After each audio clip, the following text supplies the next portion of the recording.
All right, welcome back. Just breezing through this first hour here on a wicked edition of the Liquid Lunch Women Wednesday program. As I mentioned earlier, we have women on every single day, and the haters always message me and say, "Why do you have a show called Women Wednesday?"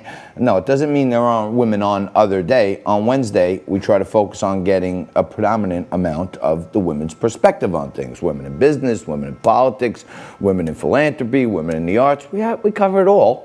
Okay, and we have a new participant today. Gail Kasper joins us right now, and she's like the total package. I mean, motivational speaker, author, producer, life, business, fitness expert.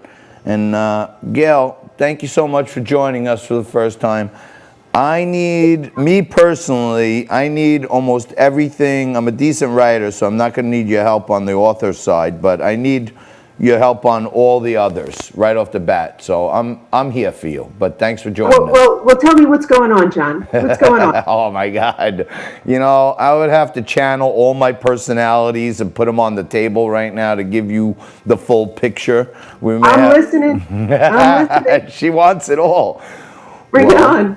Sometimes the network wants me to behave like a regular newsman, and I am John Cronkite bringing you the news, brought to you by Gail Kasper today. No, I'm kidding, but hey, Gail, we have some fun. The show's called Liquid Lunch. You know, we have a cocktail or two. We look at the lighter side of some things, but I don't know that my thoughts will be clear if I have the cocktail, but okay, fine. So I'll have two, so you can stay focused on this segment. But I know, you cover a lot of things with your expertise in life, and, some people are good at business, which takes them out for later nights and dinners that they shouldn't be eating and more drinking than they should, and it's hard to have a fit business person because, unless you're really committed, you kind of either fat and bald or in shape and poor, for the most part. But the Gen Z class, it seems, a predominant amount of them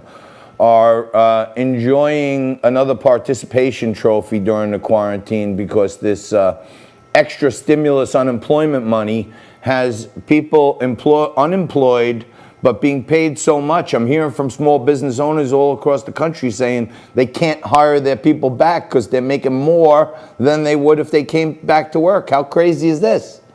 It's insane. It's insane. And there are people that are doing that right now. They're enjoying their time off, but that time off is going to eventually come to an end. And that's where they want to be prepared. And really, like, when I stop and think about the fact that we can be getting educated during this time. So yes, you might be home, you might be enjoying that time, but you can take 90 minutes a day and find some online classes that you actually want to take. That's a positive. Like, so make the most of the time while you're home.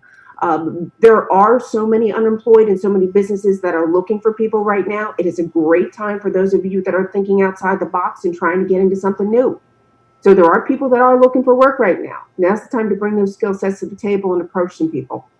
So on the motivational and business fitness expert side, what are some tips for people who are unemployed and they want to go back to work, but they're like kind of stuck in this malaise that like I'm getting my check, my life stinks, and you know what I mean? What are some tips to get people moving and back on their feet? And I always refer to one of the things I have is the systematic attitude development technique, which is about being logical versus emotional.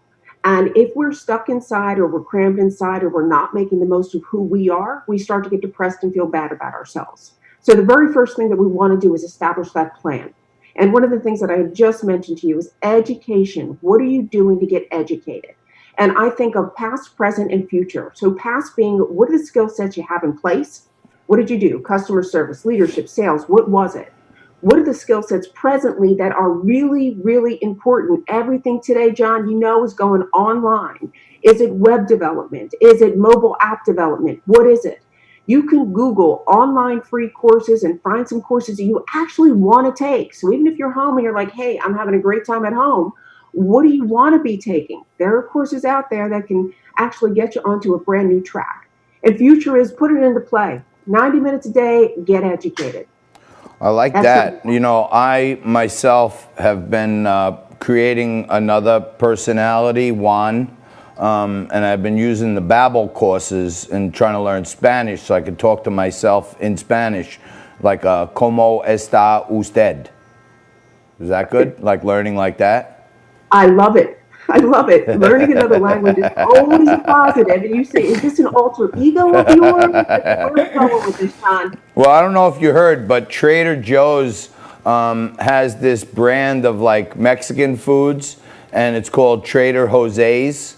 And that was canceled yesterday. There was a petition that they don't want them mocking Latin American people. So the brand of Trader Joe, Trader Jose, is gone. So I'm thinking about if I learn Spanish, then I could start the Trader Juan brand of the Trader Joe's. I think we need to look at the end goal with that. Is that really going to take you to where you want to go? There she got, now you got it. University of Chicago economist estimates that 2/3 of the workers on unemployment insurance right now are making 2 to 3 times more money than when they worked. Where's the incentive to get back to work when you're getting paid double? Well, you and I both know that that's going to run dry and short, and that's short-term thinking. And unfortunately, in today's environment, we have a lot of short-term thinking. It's like if you're in sales and you're just thinking about what you need to do this minute versus what's going to be happening toward the end of the month or next month. This is why you're here right now, because we want to get people thinking to be proactive. Even if you take courses, that takes time. So get yourself in a groove of what are you going to be doing? What's new? What's creative? What's innovative? If you go back, you have an opportunity to make more money because you are now going to be bringing new skill sets to the table. So stop limiting where you are and start thinking about what you're capable of doing. Let me ask you this. I subscribe to this, the laws of attraction, the power of the universe, putting positive thoughts out there and visualizing. The other thing I think maybe some of these younger folks, they look at some things like really short-sighted, and they don't understand that, although you may be making double now, you're only going to make that for 3 more months. And then if you can't get that job for 50 grand, then you're going to be making 0 for maybe another year if you can't find the skill set. So net, if they take a longer view at some of this stuff and say, all right, well, if I get a great job tomorrow and I work hard, Warren Buffett says 80% of the most successful people in the world, 80% of them did one thing right, showed up every day.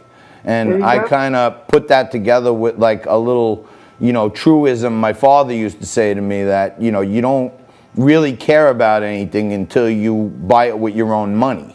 So, this is all kind of artificial money, and it's like free stuff, and you don't really stick to it because you feel like, yeah, I'm getting it for free. Why should I go back to work? I'm doing good.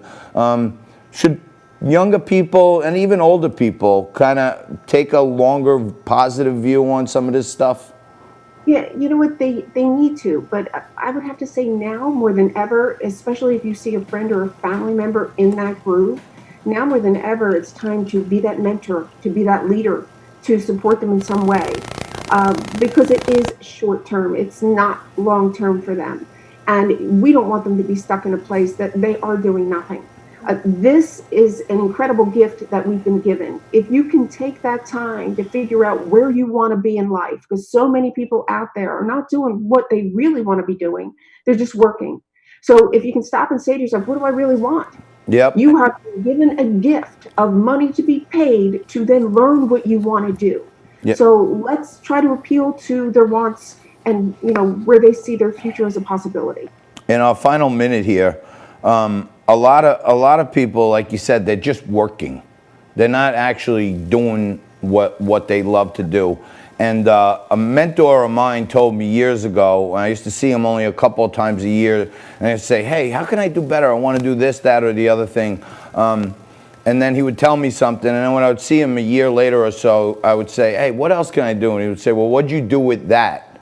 And I would tell him, well, I tried it, or this, that. After about 10 years of knowing him, he said, let me give you a trick, because people are going to start asking you for tips and mentoring. And always, if they come back to you a second time, always ask them what they did with your first advice, because most people get stuck in their own mud, and they don't even take your first advice, and then they want to come back and take more of your time. Should people just at this time take a crack at it and live in the now? Even if you fail, it's better than doing nothing. Well, and that's Obvious, John. That's definite. I support that 1,000%. Take the risk. Throw yourself into it. Give it a shot. And as far as people not taking first advice, very often people learn through repetition. So that means that they may not hear you the first time. They're going to hear it when they're ready to hear it. So if we need to repeat ourselves, if we need to be patient with others, then be that way. We can't expect more from others and expect them to, I guess, rise above if they're not capable of hearing at a certain moment. Fantastic. So, gracious. Gail, you're fantastic. I'm going to need some private tutoring from you because I have a potpourri of issues that we probably have to deal with, but hopefully we'll have you back on very soon. Thank you very much. Thanks for your time. It's great to see you. Great to see you too. That's Gail Kasper. Joe Hagan's going to join us to talk about big data right after this.